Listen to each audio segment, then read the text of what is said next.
वाह, क्या आईपीओ है। वाह क्या आईपीओ है हमारी खास पेशकश। आज ना तो कोई लिस्टिंग है और ना ही अगर हम देखें तो आज से कोई आईपीओ खुल रहा है। हाँ, एक आईपीओ ज़रूर खुला हुआ है एसएमई क्षेत्र का। उसके बारे में ज़रूर हमारे जो सहयोगी हर रोज़ आपके साथ जुड़ते हैं और अपने ज्ञान की गंगा से आपको रूबरू कराते हैं। शौर्य हमारे साथ जुड़े हुए हैं। शौर्य, शुरुआत उसी से करें कि आज जो आईपीओ खुला हुआ है वहाँ पे क्या कुछ अपडेट निकल करके आ रही है। उसके बाद से आज हम समझने की कोशिश करेंगे कि रवि जी से कि आज आईपीओ बाज़ार में सही आईपीओ कैसे चुनना चाहिए, किन बातों का ध्यान रखना चाहिए। आने वाले जो आईपीओज़ हैं कल से खुलने शुरू हो रहे हैं, वहाँ पर क्या स्थिति देखने को मिल रही है। ये शौर्य आंकड़े कुछ लेकर के आए हैं। शौर्य, शुरू करिए जाए। जी, आज सबसे पहले चलिए आपने जैसे कहा है अपडेट ले लेते हैं। वो श्रीवरी स्पाइसेस का आईपीओ, वो एसएमई क्षेत्र का आईपीओ है।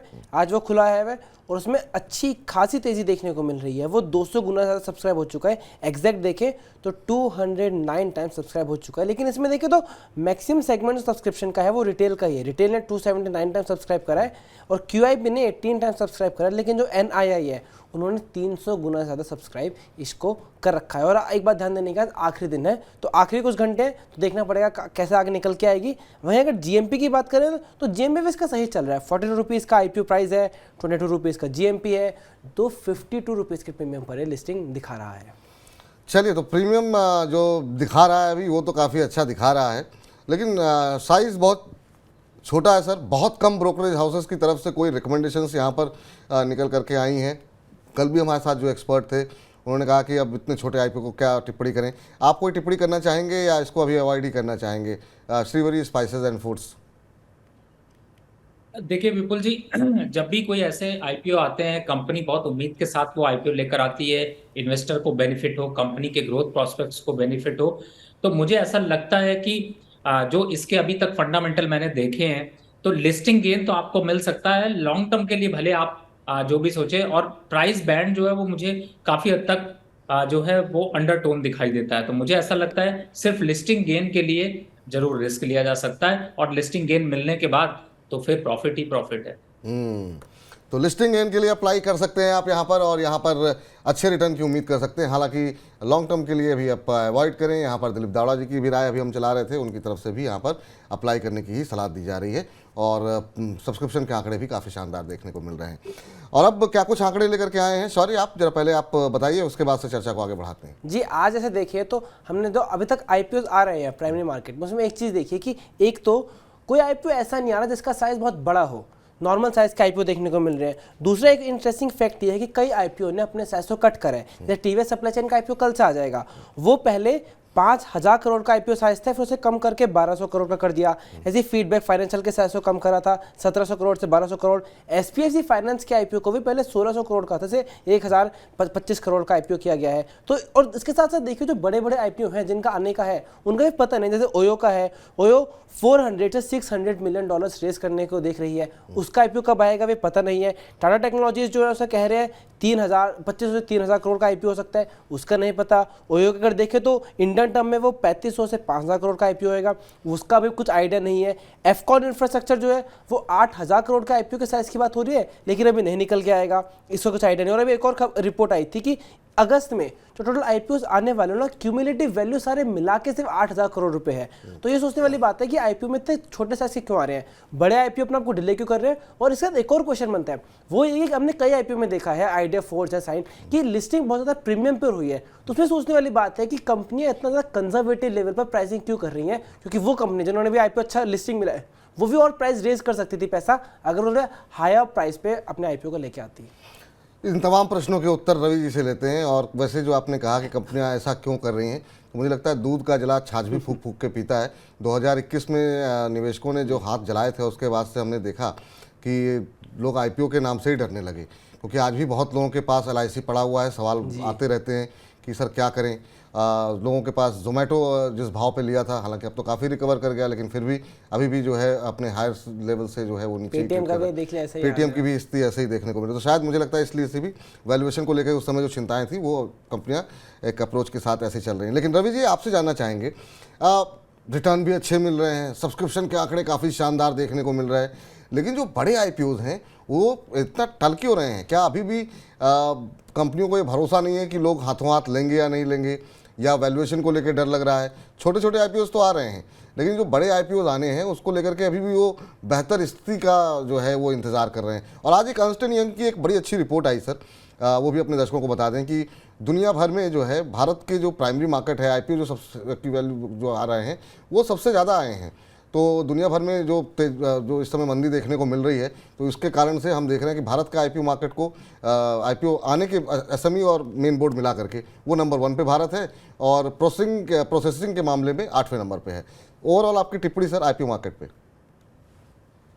देखिए विपुल जी, मेरी ये पर्सनल टिप्पणी है, मैं बिल्कुल क्लियर कर दूं, क्योंकि कहीं ऐसा ना हो कि आपको कुछ और लोग गलत समझ लें।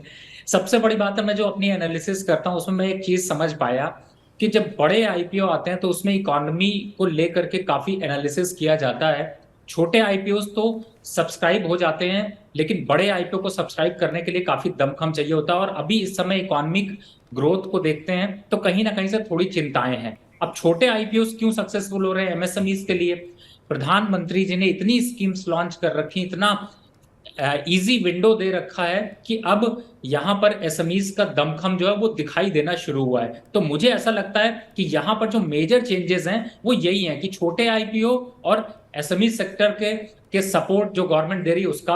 और दूसरी तरफ है बड़े आईपीओ की बात करें तो बड़े आईपीओ में देखिए हर्ष देखा है, नायका आप बिल्कुल भूल नहीं सकते, जिसकी लिपस्टिक ने चमक बनाई थी और उसी ने आपके पैसे भी डुबा दिए, यानी कि लिपस्टिक दिखाया और लूट लिया।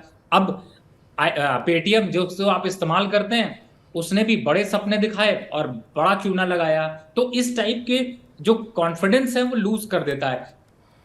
कोशिश कंपनियों की, जो बड़ी कंपनियों की होती है, वो ये होती है कि हम बड़े से ज्यादा पैसा जुटा पाएं, लेकिन जो बैलेंस शीट में जो रेशियो होता है वो उतना इंपैक्ट नहीं है। अब इन्वेस्टर आपके जैसे शोज या जितने भी लोग हैं वो लोग काफी हद तक अग्रेसिव होकर के ये सारी चीजें समझ चुके हैं कि कंपनियों को सिर्फ आईपीओ लाने से नहीं होता है, आपको बहुत से स्ट्रॉन्ग फंडामेंटल समझने पड़ते हैं, इकोनॉमिक व्यू समझना पड़ता है। मार्केट आज लाइफ टाइम हाई पे, तो इसका मतलब नहीं है कि आपका आईपीओ सक्सेसफुल हो जाएगा। इस हाई वैल्यूएशन पर क्या आपका जो फंडामेंटल स्ट्रक्चर है वो ग्रो कर पाएगा? तो ये सारे फैक्टर अगर उतरते हैं खड़े, तो आप कड़े उतरते हैं तो आपको आईपीओ में फायदा मिल सकता है, और कंपनियां इस चीज को समझ चुकी हैं। और छोटे मंझोले आईपीओ में क्या होता है कि जनरली जो बैलेंस शीट आप देखिए वो बड़ी स्टेबल होती है, बहुत ज्यादा कुछ ऊपर नीचे नहीं दिखाई देता और लोगों को बड़ी आसानी से समझ में आ जाता है। छोटा सा लिस्टिंग गेन है, एक्सपेक्टेशन कम है, लॉस के चांसेस कम है। अब पेटीएम का एक एग्जांपल ले लीजिए,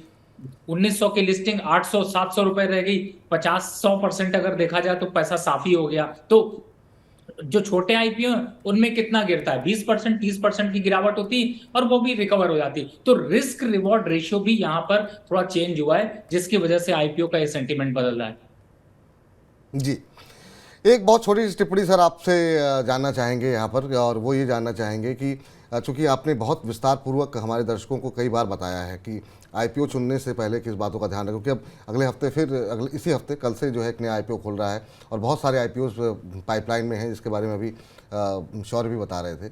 आईपीओ को चुनते समय मोटी मोटी वो कौन सी बातें जो ध्यान में रखनी चाहिए, ताकि आज हम इसको थंब में भी लगाएंगे और तमाम हमारे दर्शक इस बात को समझ लें कि आखिर में जब आप पैसे लगाते हैं तो किन मोटी मोटी बातों का ध्यान रखना चाहिए सर?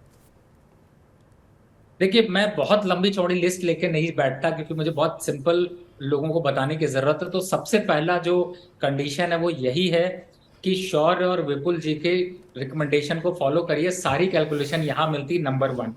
नंबर 2 पे अगर आता हूं तो आप देखिए सर, 3 क्वार्टर की ग्रोथ, 3 साल की ग्रोथ अगर पॉजिटिव है, यानी कि चाहे वो बैलेंस शीट पे 100 रुपए का प्रॉफिट दिखा रहे हैं, तो अगर वो 100 रुपए हर साल मेंटेन है, हर क्वार्टर कंटिन्यू है, उसी रेशियो में सब्सक्राइब करने का चांस बनता है। नंबर 3 अगर आते हैं तो जो जीएमपी यानी खासतौर से ग्रे मार्केट प्राइस है उसको देखिए 20% से ऊपर है तो भी अच्छा है। और सबसे बड़ी बात जो सबसे इंपॉर्टेंट इसमें कील होती है वो ये होती है कि 50% से ऊपर सब्सक्रिप्शन अगर नहीं है तो इग्नोर कर दीजिए। यही 4 बातों का ध्यान रखिए। शौर्य जी, विपुल जी को फॉलो करिए। बैलेंस शीट 4 क्वार्टर की प्रॉफिटेबल हो, 4 साल की प्रॉफिटेबल हो, और साथ ही जीएमपी प्राइस में कम से कम 20% का प्रीमियम हो। और लास्ट पॉइंट यही है कि यहां पर किसी भी तरीके से 50 गुने से ज्यादा सब्सक्राइब है तो प्रॉफिट मिलेगा। आप हिस्ट्री उठा के देख लीजिए अपने शो की। ये 5 बातें बताई हैं रवि जी ने। छठी बात ये है कि रवि जी को फॉलो कीजिए, और रवि जी का जो एनालिसिस है वो बहुत शानदार होता है प्राइमरी मार्केट को लेकर के भी, और सेकेंडरी मार्केट पे तो है ही है। तो उनको आप ध्यान से सुनते रहिए, उनकी रिसर्च सुनते रहिए और ख़ुद भी रिसर्च करते रहिए, ताकि आपका भी ज्ञान जो है वो बढ़ता रहे, जैसे आपका मुनाफा बढ़ रहा है। बहुत बहुत शुक्रिया शौर्य, धन्यवाद आपका। कल विस्तार पूर्वक जो है शौर्य से फिर मुलाकात करेंगे, और बहुत सारे जो IPO आ रहे हैं उस पर हम चर्चा करते हैं। शौर्य, बहुत बहुत शुक्रिया आज के लिए कार्यक्रम में जुड़ने के लिए। तो ये थी हमारी खास पेशकश, वाह क्या IPO है। वाह क्या IPO है।